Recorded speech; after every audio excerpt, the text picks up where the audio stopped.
Hi guys, this is Tablet-News.com and I'm here with something special. It's the brand new HUAWEI MatePad 11.5 2025 PaperMatte edition. And it's perhaps the best tablet for a student or pupil right now. Especially in our part of the world, Eastern Europe, where it comes bundled with a stylus and a keyboard case just in time for the back-to-school period. Now, the product should usually be priced at around 400 euros, but these days it passes for around 300 euros. So let's get it out of the case and start doing the whole review thing. First things first, we have a pretty unusual color choice here. It shows that it's a product meant for the youngsters on account of it being, well, lilac or purple or mauve, however you want to call it. It also comes with a slim metal chassis. It's got a PaperMatte protection which gets rid of all the glare when exposed to sunlight, and it has a pretty solid system of quad speakers on board, fulfilling your needs when it comes to the music. Okay, so let's get straight to it. Tablet for pupils and students. Let's talk about design first and foremost. This slate you can see here has a unibody design, metal at the back and a metal frame, and measures only 6.1 millimeters in thickness.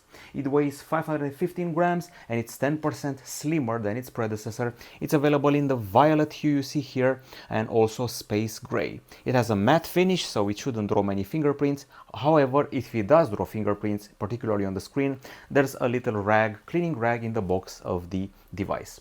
It's pretty easy to handle and it leaves enough room on these edges here for your fingers to rest. That's a pretty big advantage nowadays. So solid design, solid build, but also pretty lightweight considering the 11.5 inch screen. I would even go as far as to say that the design is closer to premium than a mid-range tablet it actually is. Okay, so this is the accessory I was mentioning before. It's a keyboard case. It also protects the device and serves for input, and this is the stylus that attaches at the top. I'm going to get back to them just a bit later. Okay, now let's talk about the screen we're seeing here. And in order to test the screen, we're going to use a typical video sample. Now this is what the screen is like. So we're dealing here with a paper matte finish. It's an anti-reflection layer which this model has. It's also available in a glossy screen version, but who wants that when you can protect your screen from the reflections? Now we're dealing with a TFT LCD panel here, 11.5 inches in diagonal and a resolution of 2456 over 1600 pixels, 256 ppi, 120 Hz refresh rate, pretty decent view angles, and as you can see I have a lot of lights around me and the PaperMatte definitely helps with that.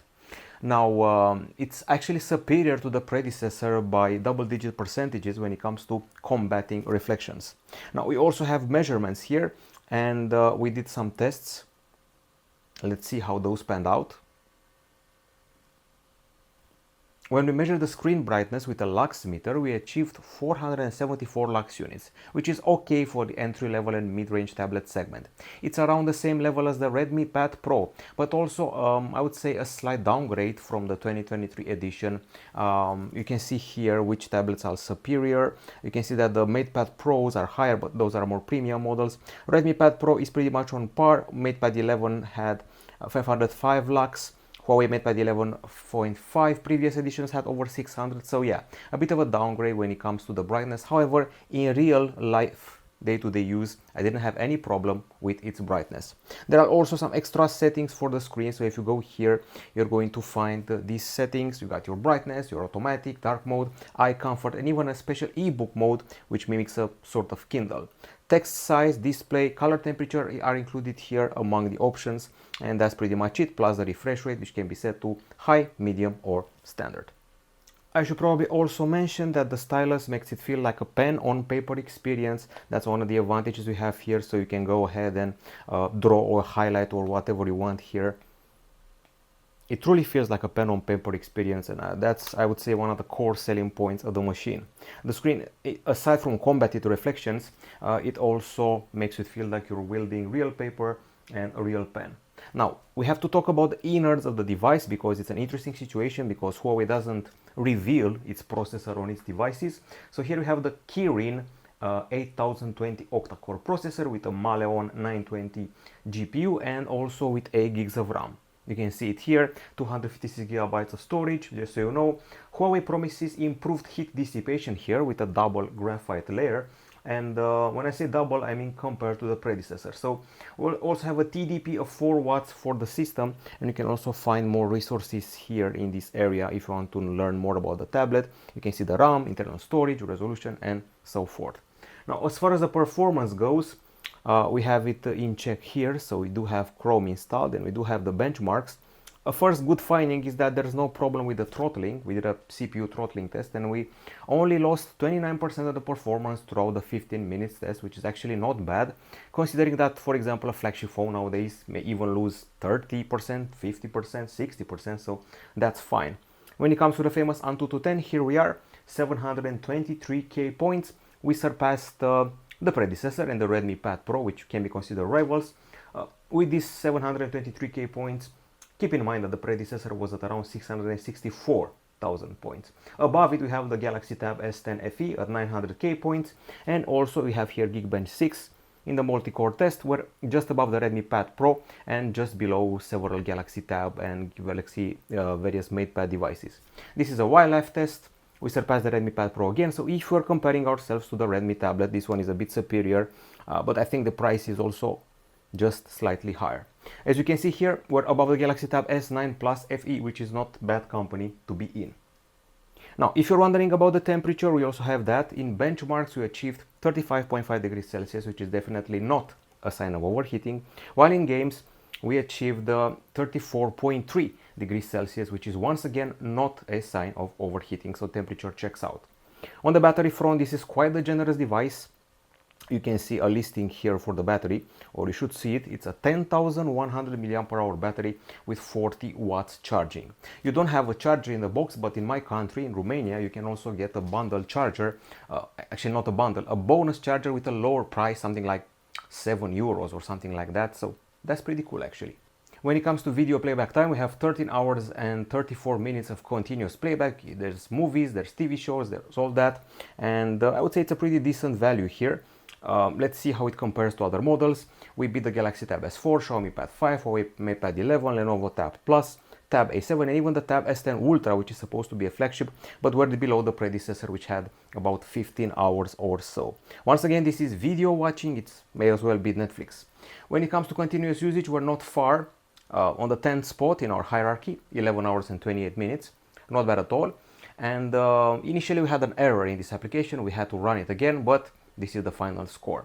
Now, the previous model had 13 hours, so yeah, that one used the Snapdragon 7 Gen 1, which was more efficient energetically wise. So we surpassed some Blackview tablets, MatePad Pros, Galaxy Tabs of older generations.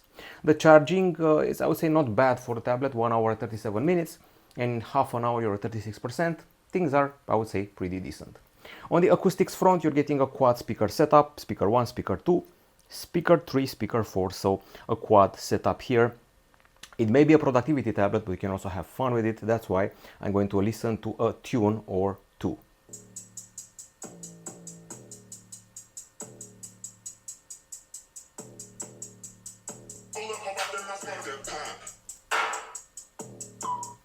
Okay, so a bunch of ideas about this sound. Very powerful bass, pretty decent high notes, and I would say the tablet's body doesn't vibrate that much, so that's always good news. There's no distortion. It's very satisfying in movies and games as well. The volume power, 83.5 decibels at the top and 83 decibels at the bottom, which is left and right respectively. Keep in mind that these are pretty solid values, and there's a real stereophony. There's not a big difference between these speakers. We surpassed Galaxy Tabs, Asus MemoPads. Let's see how we're doing here. So above Galaxy Tab S8 Ultra, Black Tab 11, Xiaomi Mi Pad 2, Phone Pad 7, and a few other models. This is the multimedia test, which usually heralds the use of games like Asphalt. It's a modest 90.7 decibels. The highest placed tablets are from many years ago. Nokia T21 had 102. I would say it's pretty much on par with the rival Redmi Pad Pro. So that's it acoustics wise. I'm very happy, particularly with the bass and a pretty decent volume. On the camera front, I have nothing to talk about. I'm against using cameras on such large devices. It's a student device, so you may use it to capture your documents for school, your notebooks, or I would say something like, I don't know, an official document for traveling. Nevertheless, the front we have an 8 megapixel camera which is ultra wide for your video calls, f2.0 aperture, 105-degree angle of capture, full HD 30 frames per second capture. It's basically a laptop camera. At the back side we have a 13 megapixel camera with f1.8 aperture and autofocus, and we took a bunch of captures and I would say shots actually, because we actually couldn't help it. There's only 20 of them. They're very basic, something you'd get on a below 200 euro or 150 euro phone. Don't expect many details and expect some overexposure here and there, and of course not a very impressive zoom. The selfies are actually better than expected if you're aiming for that, but in general it's the close-ups and basic indoor capture that's what you need here. Okay, so enough about the cameras. Good for capturing documents and good for video calls and all that. On the connectivity side of things, you should know that there is no cellular version here. You have Wi-Fi 6 dual band, you have Bluetooth 5.2, and the magnetic connector at the back side, which is this one here, which aids you in attaching the keyboard. You also find an USB-C 2.0 here at the bottom, I would say, with OTG support. And the Bluetooth also allows you to connect the stylus and also the keyboard and even a mouse, believe it or not. There's an interesting extra here, Wi-Fi Bluetooth mobile network, which is honestly not available. We also have super device available here. It finds nearby devices like the Pura 80 Pro. You have the clipboard to share, have more connections, you have Huawei Share, have VPN, private DNS, and more. So yeah, that's pretty cool. If you start a phone call on your handset or a video, you can quickly move it to the tablet. That's why the interconnectivity works. And Huawei Share, you can send images, you can send clips and others to nearby Huawei devices. Now, as far as the software is concerned, we're running on Harmony OS here, version 4.3.0, and let's see what the fuss is all about. First of all, I'm going to bring back the keyboard. Okay, so this keyboard has pretty soft keys, which for a journalist is very nice. I would say they're also kind to your hands. They're not domed and they're not anything like that. Your hand will not get tired. So yeah, this is designed by Huawei. It's not a device made by, I would say, a device maker, a case maker, or things like that. That's how it works in a protection mode. Basically, it's a leather imitation, which is very grippy. And then you prop it up. Let's see how we do this here. You do this, you prop it up like this, and then you can actually start typing in a note-taking application. There's two of them. There's Notes, and you can actually create notebooks. This is an interesting way of writing, doing handwriting, with your handwriting recognition as well, but you can also use the keyboard. You can also choose a variety of formats. You can choose this one or this one. Simple, hearts, raindrops, and more. This is actually the cover. Okay, you can actually enter a note, name, and then you can of course use the keyboard to type. Let's get to the whole typing thing. So we have this document here and this document here. You can use the split screen if you want to. So let's see.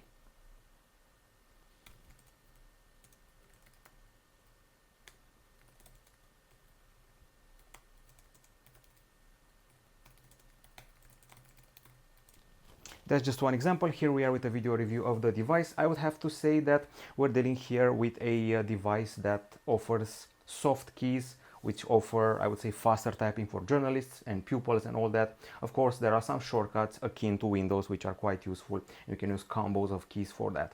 Okay, so that's the keyboard in a nutshell.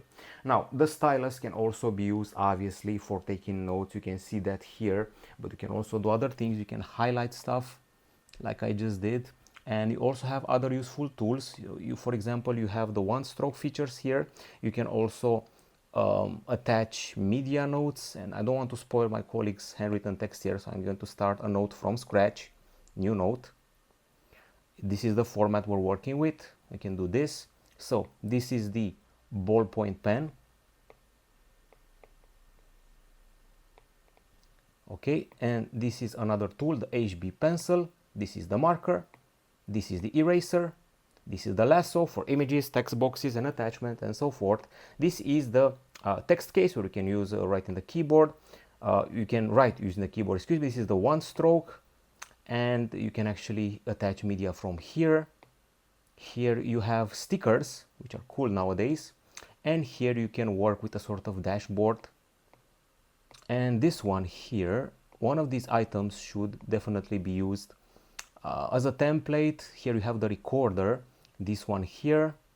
You can actually record me while I'm taking a class in school, so you can also have the acoustic side of things, not only the writing. Let me just see how I can turn it off. Okay, and among these notes here, there should also be an option to drag this to see an enlarged version of what you're writing, and also you should also be able to highlight your writing or circle it or convert to text, outline, use handwriting enhance here. So basically, if your handwriting is too ugly or not well organized, you can actually simplify it or make it better using this tool here, handwriting enhance. It's adjusting it, it makes it line up better, it's more legible this way, it's more easy to read. These are some examples here. You can use multiple notebooks, and then you have the other application. It's called Notepad. I would say it's a more basic feature. It's akin to the Notepad on the, I would say, iOS. Things are simpler here. That one may feel complicated for some people. This is the lighter version of it. And this one also has, I think, forms, or I would say shapes. I think the other one also has it. You can find here a variety of brushes, color brushes if you want to highlight stuff. But if you do want drawing, there's an application which is available for free, and it shocks me because you can work with layers and do many things with it.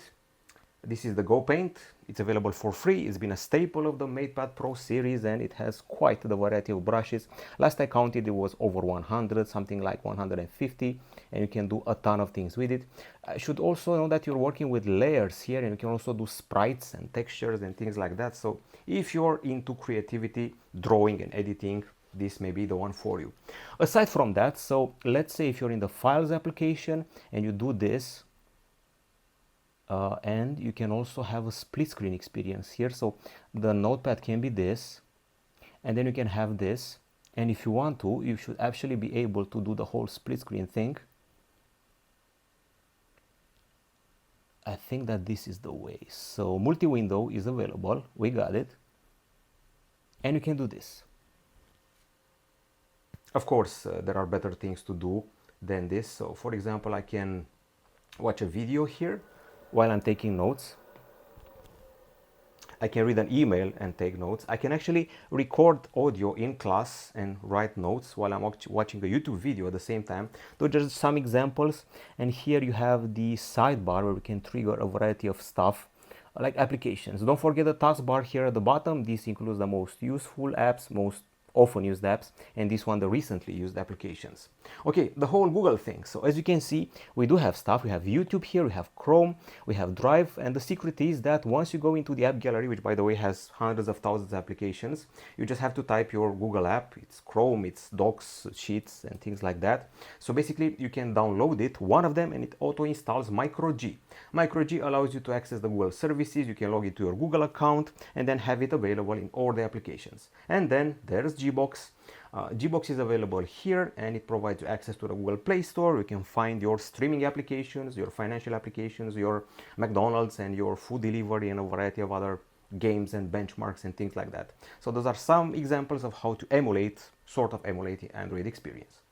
For those of you wondering, this is the M-Pulse Pencil 3rd generation. It attaches at the top like this magnetically. It also does that for charging. And yeah, that's about it. It's pretty snappy and responsive, at least it has been in my use of the device in note-taking, in drawing, and several other things. This is the Huawei magnetic keyboard case. It connects via Bluetooth, and you can turn it into a laptop, so that's pretty nice. The number one note-taking application here is Huawei Notes, and you can use it to write by hand and also write as a keyboard or whatever you want, it's there.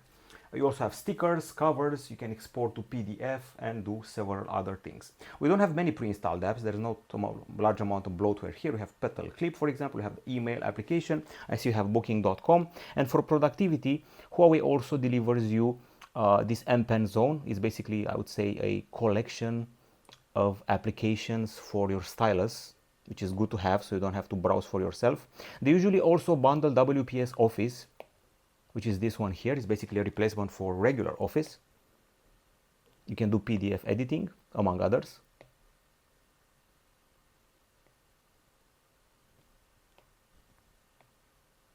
So it can work with Excel files, it can work with doc files, documents, presentations, spreadsheets, and PDF. That's just some of the examples we're working with here.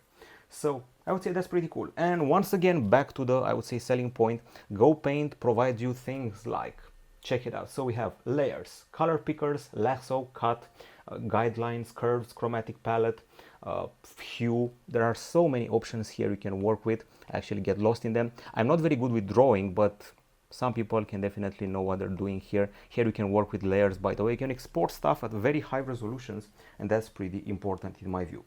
Okay, that's pretty much it as far as the HUAWEI MatePad 11.5 2025 PaperMate is concerned. I know that the name is a mouthful, but it's definitely worth your attention. Okay, so what's this tablet all about? Let's see the pros and cons. So on the pro side, you are getting a premium design, a slim body and a pretty light body, a matte screen which is anti-reflection, these two bundle accessories, at least in the initial pre-order period. We have an ebook mode, so we don't require a Kindle anymore. The note-taking application is ideal for notes. We actually have two of them. So aside from that, we also have the Stylus, which works like a pen on paper experience.